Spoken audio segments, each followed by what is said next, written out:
বন্ধুরা, পূজ্য গুরুদেব আজ তার ধর্মকথায় বলেছে যে সমস্ত নারীরা সকালে উঠে নিজের ঘরের দরজার সামনে জল ঢালেন তারা ভালো করে কানে শুনে নিন।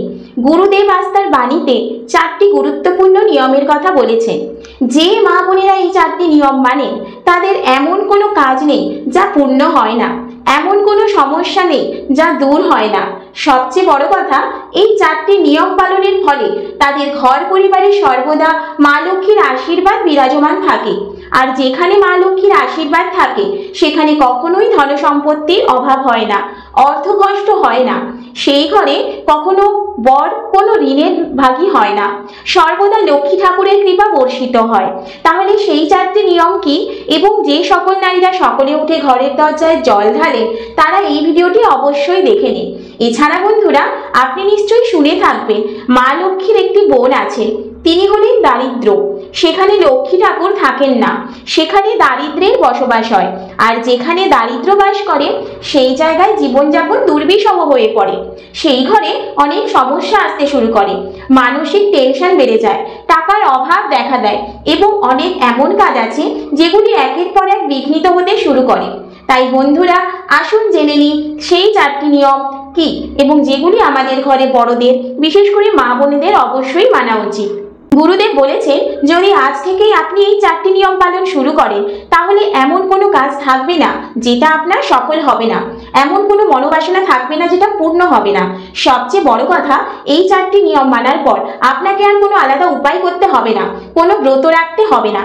অনেক সময় আমরা ভাবি ইচ্ছা পূরণের জন্য কোনো বিশেষ উপায় বা ব্রত পালন করতে হবে, কিন্তু গুরুদেব বলেছেন এই 4টি নিয়ম যদি মনের মধ্যে স্থায়ীভাবে বসে যেতে পারে তাহলে কোনো উপায় ছাড়াই, কোনো ব্রত ছাড়াই আপনারা সমস্ত কাজ সহজে সম্পন্ন করতে শুরু করবেন। এবং সবচেয়ে বড় বিষয় হলো টাকা ঘরে আসতে শুরু করবে। টাকার যে ঘাটতি ছিল তা কেটে যাবে, এমনকি যদি ঋণের বোঝা থেকেও থাকে সেটাও ধীরে ধীরে কম হতে শুরু করবে। তাহলে চলুন জেনে নেওয়া যাক এই 4টি গুরুত্বপূর্ণ নিয়ম। নমস্কার বন্ধুরা, আমি শ্রেয়ার অমৃত কথা চ্যানেলে আপনাদের সমস্ত দর্শক বন্ধুদের জানাই সুস্বাগতম। চলুন আসল ঘটনায় ফেরা যাক। বন্ধুরা, আমরা সবাই জানি যে মা লক্ষ্মী সবসময় শুভ, পবিত্র ও সুন্দর জায়গায় বসবাস করতে ভালোবাসেন।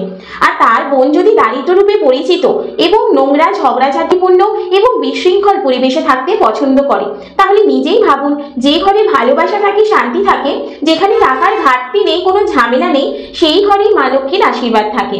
আর এই সমস্ত ঘরে সবসময় অশান্তি, ঝগড়া, নেতিবাচক ও বিশৃঙ্খলা দেখতে পাওয়া যায় যেখানে দারিদ্রতার বাস হয়। তাই ভাই বোনেরা, আমরা নিজেরাও অনেক সময় ভুল করি যেগুলো দারিদ্রকে আমন্ত্রণ জানায়। এই ভিডিওতে আমরা আপনাকে সেই ভুলগুলি সম্পর্কে জানাচ্ছি। বিশ্বাস করুন, মা লক্ষ্মী প্রত্যেক দিন সকালবেলা পৃথিবীতে ভ্রমণ করেন এবং প্রতিটি ঘরের দরজায় আসেন।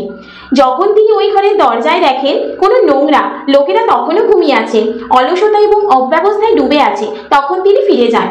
এই বাড়িতে তো যেন আমার মা লক্ষ্মীর আগমনে কোনো প্রস্তুতিই নেই, এই ভাবনা নিয়ে মা লক্ষ্মী ফিরে যান। সেই জায়গায় যেখানে এই সব প্রস্তুতি থাকে না সেখানে তার বোন দারিদ্রের আগমন ঘটে।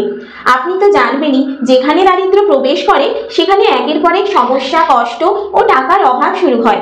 তাই বন্ধুরা, এখানে আমরা জানতে চলেছি সেই 4টি গুরুত্বপূর্ণ নিয়ম। ঘরের মেন গেট বা প্রধান দরজায় জল ছিটিয়ে দেওয়া। কি ছেটাতে হবে? জল। আপনারা নিশ্চয়ই লক্ষ্য করেছেন অনেক বাড়ির সামনেই সকালে জল ছেটানো হয়। আজ থেকে এই অভ্যেস শুরু করুন। ভোরে ওঠে বাড়ির মূল দরজায় বিশুদ্ধ জল ছিটিয়ে দিন, এটি মা লক্ষ্মীকে আকৃষ্ট করে। একটি লোটায় করে এই জল ঘরে নিয়ে আসুন, ঘরের মেন গেটের সামনে হালকাভাবে ছিটিয়ে দিন। এই প্রক্রিয়া শুধু ঘরের পবিত্রতা বাড়ায় না, বরং মা লক্ষ্মীকে আকর্ষণ করে ও দারিদ্র দূর করতে সাহায্য করে। জল ছেটানোর পর যখন পুজো সম্পন্ন হয়ে যায় তখন ঘরের মূল দরজার সামনে একটি প্রদীপ জ্বালাতে হয়। এই প্রদীপ গোলবাতিরও হতে পারে, কিন্তু যদি সম্ভব হয় দেবী মা লক্ষ্মীর জন্য লম্বা বাতি প্রদীপ জ্বালানো সবচেয়ে শুভ বলে মনে করা হয়। প্রদীপ কোথায় রাখবেন? মূল দরজার যে কোনো এক পাশে রাখতে পারেন, বাম দিকে বা ডান দিক নিয়ে কোনো বাধ্যবাধকতা নেই। এরপরে আসি 3য় নিয়ম। রঙ্গোলি বা ছোট্ট একটি স্বস্তিক চিহ্ন তৈরি করা আপনার বাড়ির মূল দরজার সামনে। যদি একটি ছোট রঙ্গোলি থাকে বা আটা দিয়ে তৈরি স্বস্তিক চিহ্ন থাকে তাহলে তা মা লক্ষ্মী অত্যন্ত প্রসন্ন হয়। বড় রঙ্গোলি রাখবেন না, একটি ছোট রঙ্গোলি বা স্বস্তিক চিহ্নই যথেষ্ট। রং না থাকলে আটা দিয়ে বানানো চোখ বা স্বস্তিক চিহ্ন করলেও হবে। মা লক্ষ্মী প্রতিদিন সকালে পৃথিবীতে ভ্রমণ করেন। এবং যে ঘরে শুভ চিহ্ন বা রঙ্গোলি থাকে সেই ঘরে প্রবেশ করে নিজের আশীর্বাদ বর্ষণ করে। চতুর্থ নিয়ম হলো মূল দরজার পাশে জল ভরা একটি কলসি রাখা। সবচেয়ে কম লোক এটি জানে, কিন্তু এটাই সব থেকে গুরুত্বপূর্ণ। প্রতিদিন সকালে ঘরের মূল দরজার পাশে একটি কলসে জল ভরে রাখা উচিত। এতে হতে পারে কোনো মাটির কলস, পিতলের বা স্টিলের যে কোনো পাত্র। গ্রামে বা পুরনো ঘরে এখনো অনেকে এটি পালন করে। মা লক্ষ্মী মনে করে এই ঘরে তাকে সাদরে আমন্ত্রণ জানানো হচ্ছে, তাই তিনি এই ঘরে আসেন। দারিদ্রতা সেই ঘর থেকে দূরে সরে যায়। সংক্ষেপে 4টি নিয়ম: 1. ভোরে ঘুম থেকে উঠে দরজার সামনে রান্নাঘরে জল ছেটানো। 2. পুজোর পর দরজায় একটি প্রদীপ জ্বালানো। 3. একটি ছোট্ট রঙ্গোলি বা স্বস্তিক চিহ্ন।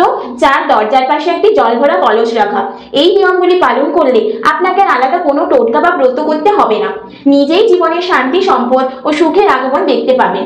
তাই এই জল ভরা কলস এক গুরুত্বপূর্ণ প্রতীক, যা দেখে মা লক্ষ্মী প্রসন্ন হয় এবং সেই ঘরে প্রবেশ করেন। তাই আজ থেকে বন্ধুরা, আপনারা ঘরের মূল দরজার একপাশে একটি জল ভরা লোটা বা কলস রেখে দিন। আন্তিক বা বান্তিক যেদিকে মন চায়, শুধু একটি জল ভরা পাত্র রাখলেই হবে। বন্ধুরা, ভিডিওটি এই পর্যন্ত।